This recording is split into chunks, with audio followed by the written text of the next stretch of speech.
It is deeply disreputable, and I say mea culpa, mea maxima culpa. Excellent question, though. Very good. Right, so that's him apparently repenting for the sin of being an actor. And this sadly isn't the strangest thing that happened at this event. I mean, I went there in good faith to ask a question. And to be fair, he did answer me pretty respectfully. And so this is my partial response video. I don't usually do punditry. I like to dive deep into issues with a lot of research and statistics to back it up. But on this occasion, since I literally was there in the audience and my question is next, I do think it's appropriate for me to analyze his rhetoric here. I assume that was the video, right? I can't really see. Okay. Yeah, I can see why you don't like making disagreement questions go first. It does feel kind of divisive, honestly. And I'm a sensitive guy, so I am sensitive to all the tension, obviously, surrounding us. You could cut it with a knife. I know. Yeah. Yeah. All right. Well, my name's Roman, and I work for an addiction advocacy nonprofit and addiction recovery community organization. Oh, great. What I've been hearing and what I've been learning from firsthand testimonies, people who've gone through the system themselves, they've gone through exploitative rehabs, forced treatment, the body brokering scandal. I don't know if you're familiar with that, but rehabs just essentially stealing Medicaid, Medicare money without doing anything. Going into prison, going into court. What the common theme I've learned from all these individuals opening up, telling me their stories, is that the tough on crime approach that criminalizes addiction doesn't work. Now, earlier you referenced the addiction situation in San Francisco, and I was wondering if you can elaborate if the homeless man is not free due to his addiction. Is the solution to criminalize it and to lock up the dreamers? Yes, it is. I'm not doubting that the addicts that you're working with have told you that. I'm not doubting that they even sincerely believe it, but it's not really borne out by the data. And you can see this, it's evidently clear because we're in the midst of the worst drug overdose crisis in the history of our country. And the life expectancy of Americans has actually decreased because of deaths of despair, including suicide and drug overdoses in particular. And this has coincided with a complete collapse in criminal enforcement of drugs. And this has also coincided with the collapse in the enforcement of our border, across which a lot of the drugs come. So it's fanciful to me. You know, there is a delusion that liberals will often say, which is that if you legalize something, you won't necessarily get more of it. You know, but this speaks to a wonderful magic thinking that doesn't have much to do with incentives and disincentives. And I don't work professionally with addicts, but I've met many addicts and I've spoken with them around my journeys around this country. And I've heard many times from people who said that getting arrested, in fact, I just had a 2-hour-long conversation with a guy who overdosed on heroin 5 times and lived to tell the tale. But I just had this long conversation with him, and he said getting arrested was the best thing that happened to him. And it was a moment of his conversion, both in terms of his view of drugs, but more broadly of who he is and how he relates to the world. And there are many such cases. I know people like that. So, you know, I'm sure you have anecdotes from people, and everyone has anecdotes, but the numbers don't seem to bear that out. As we have legalized drugs and decriminalized drugs, what tends to happen is these drug addicts wind up freezing to death on the street or overdosing in dark alleyways, and the numbers don't lie. But good question. I have no problem with trying to reform certain bad jails, you know, that or bad rehab facilities that are scheming Medicare or something like that. But that's not an argument against. Well, I don't think any of the advocates I've worked with would argue that people should be taking drugs alone, or argue that the care model, medication-assisted treatment or harm reduction care, what I've learned and what I've seen is that it's about meeting people where they are. So if you're biologically addicted to heroin and it's something where you're going to have worse health effects if you go cold turkey right away, then the decriminalization is in order for those people to have assisted doses that will wean them off it. And with the data you're referring to, lots of opioid deaths agree, but also that's also in the context of we've tried to make softer drugs illegal, and every time that's happened, harder drugs have appeared. Synthetic opioids are very dangerous now. No, I understand the theory of the needle clinics and of assisting heroin addicts to take drugs or even lesser drugs. I get the theory. The problem is the theory just hasn't worked. And in those cities, especially San Francisco, it hasn't worked. And in other nations, it hasn't worked either. I think of the Netherlands. I think of other places around Europe. So I don't really knock people for having a sincere desire to try out these new experiments. But you know, at a certain point, the experiments have taken place, the data are in. And unfortunately, what a lot of the liberal reformers say, not just on this issue, but many, is they'll say, well, who cares if it works in practice? Does it work in theory? And I care much more about what works in practice, and those tougher crime practices coincided with much lower rates of drug overdose and drug use.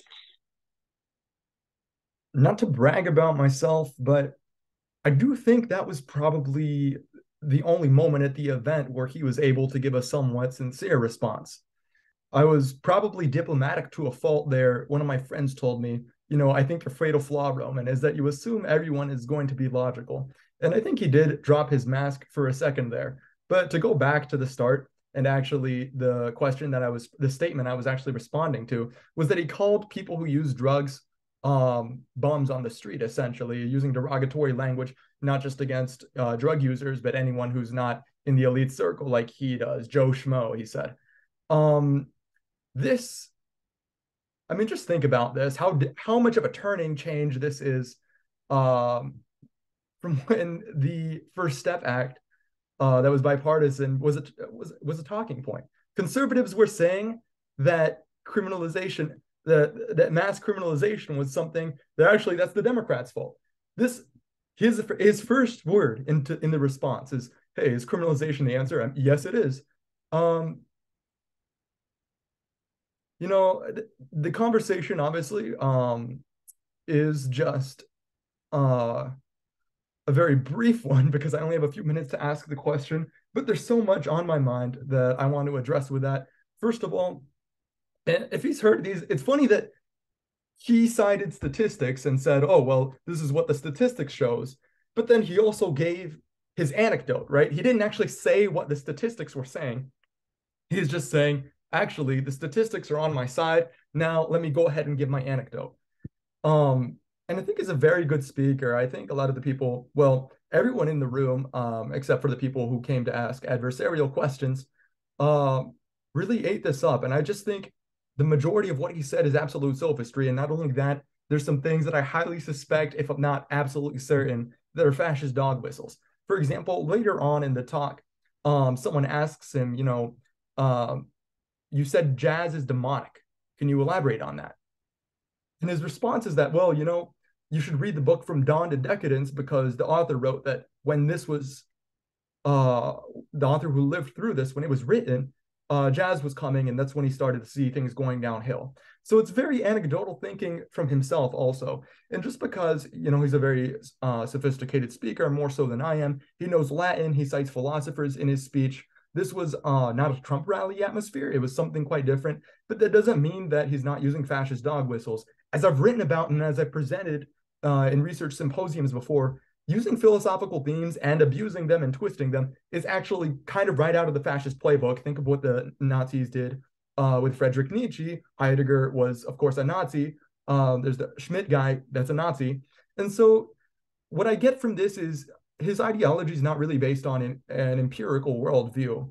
Other than a few statistics about abortion, which he cited in the beginning, there was nothing at all that was empirical. And for him to call out my anecdotes when I'm actually, working in this profession, this is what I'm doing. And he's a pundit who has to quickly become an expert on everything and anything. It's very strange. It doesn't seem like a good faith argument. I'm probably being very overly diplomatic, but the rest of the speech was far worse. One other example.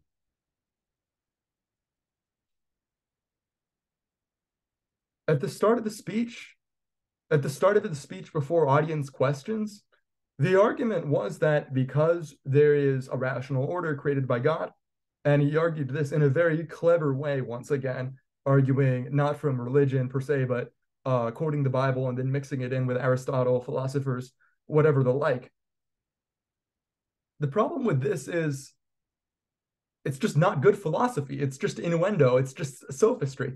Because if you were to talk about, say, the problem of decadence or some of the themes that he touched upon in a philosophy class, or you're doing a history class about the fall of Roman civilization, then yeah, that term is appropriate. But to use that in a speech where you're arguing a controversial topic in a room full of right-wingers, let's be honest, and with the goal to charge people up and create these gotcha, owned you leftist videos, that is, if not certainly, some sort of dog whistle, just absolute ignorance. And I really would not be surprised, actually, at either outcome. I think Michael Knowles might be ignorant of the history, which he hasn't handpicked to support his worldview.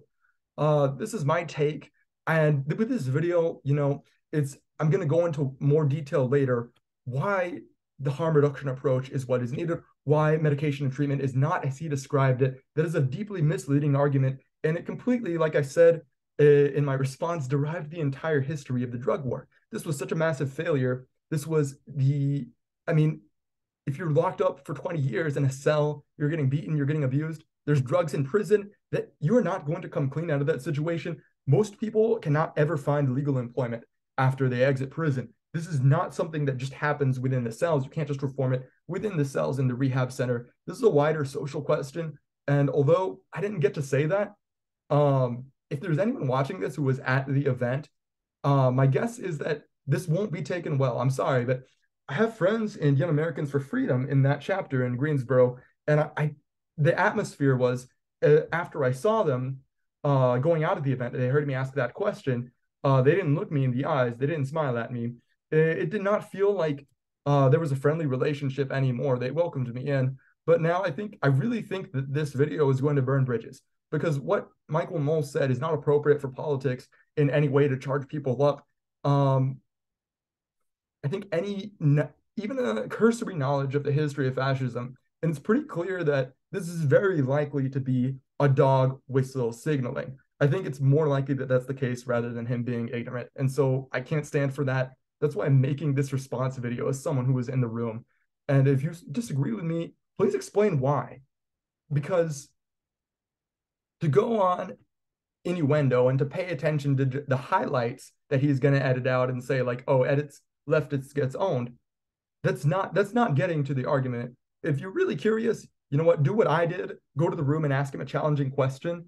And I don't think that you can be a person who chooses to think specifically about this event very much and come away with a good review of that event if you're thinking independently.